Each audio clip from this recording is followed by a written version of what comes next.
Lockdown के बाद अब देश धीरे धीरे खुल रहा है। 8 जून से होटल, रेस्टोरेंट और धार्मिक स्थल आम लोगों के लिए खोल दिए जाएंगे। स्वास्थ्य मंत्रालय की ओर से होटल, रेस्टोरेंट और धार्मिक स्थलों के लिए खास गाइडलाइन जारी की गई है। रेस्टोरेंट की गाइडलाइन के मुताबिक एंट्रेंस गेट पर सैनिटाइजर और थर्मल स्क्रीनिंग होगी। स्टाफ और गेस्ट जब तक होटल में रहेंगे तब तक उन्हें मास्क लगाना अनिवार्य होगा। सोशल डिस्टेंसिंग को सुनिश्चित करने के लिए होटल प्रबंधन द्वारा पर्याप्त कर्मचारियों की तैनाती की जाएगी, लेकिन कंटेनमेंट जोन में फिलहाल पाबंदी जारी रहेगी। तो स्वास्थ्य मंत्रालय की ओर से होटल के लिए जारी की गई गाइडलाइंस में क्या कुछ है, अब ये हम आपको ग्राफिक्स के जरिए समझाने की कोशिश करते हैं। तो इसमें है कि एंट्रेंस गेट पर सैनिटाइजर और थर्मल स्क्रीनिंग होना जरूरी होगा। ये होटल के लिए जो गाइडलाइन जारी की गई है उसमें सिर्फ बिना लक्षण वाले ही स्टाफ और गेस्ट को होटल में आने की इजाजत होगी। इस दौरान सभी को फेस मास्क लगाना जरूरी होगा। स्टाफ और गेस्ट जब तक होटल में रहेंगे तब तक उन्हें मास्क लगाना अनिवार्य होगा। इसके अलावा सोशल डिस्टेंसिंग को सुनिश्चित करने के लिए होटल प्रबंधन द्वारा पर्याप्त कर्मचारियों की तैनाती की जाएगी।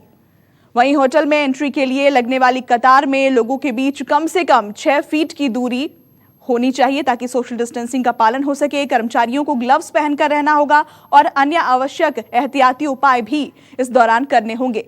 सभी कर्मचारी, खासतौर से वरिष्ठ कर्मचारी, गर्भवती कर्मचारी को अतिरिक्त सावधानी बरतनी होगी। कोशिश होनी चाहिए कि ऐसे कर्मचारी सीधे लोगों के संपर्क में ना आए।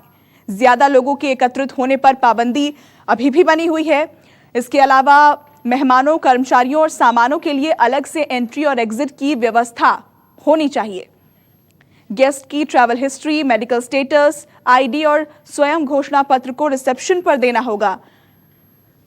कंटेनमेंट जोन से आने वाले गेस्ट को नहीं रुकने की सलाह देनी होगी। और अब बात करते हैं रेस्टोरेंट्स की। रेस्टोरेंट के लिए क्या नियम होंगे ये भी आप जान लीजिए। ग्राफिक्स के जरिए हम आपको समझाते हैं कि रेस्टोरेंट में लोगों के बैठने की ऐसी व्यवस्था होनी चाहिए जिससे कि सोशल डिस्टेंसिंग का पालन हो सके। तो ये रेस्टोरेंट के लिए गाइडलाइन जारी की गई है जिसमें डिस्पोजेबल मेन्यू का उपयोग करने की सलाह दी गई है। क्लॉथ नैपकिन के बजाय अच्छी गुणवत्ता वाले डिस्पोजेबल पेपर नैपकिन का उपयोग करने की सलाह दी गई है। ज्यादा से ज्यादा डिजिटल पेमेंट का इस्तेमाल किया जाए, इस पर भी जोर रहेगा। बफे सर्विस के दौरान सोशल डिस्टेंसिंग का पालन होना चाहिए। वहीं रेस्टोरेंट में बैठकर खाने के बजाय टेक अवे पर जोर देना होगा। इसके अलावा होम डिलीवरी से पहले होटल अधिकारियों द्वारा कर्मचारियों की थर्मल स्क्रीनिंग भी जरूरी होगी। वहीं किचन में स्टाफ को सोशल डिस्टेंसिंग का पालन करना होगा। इसके अलावा नियमित अंतराल पर किचन को सैनिटाइज भी करना होगा।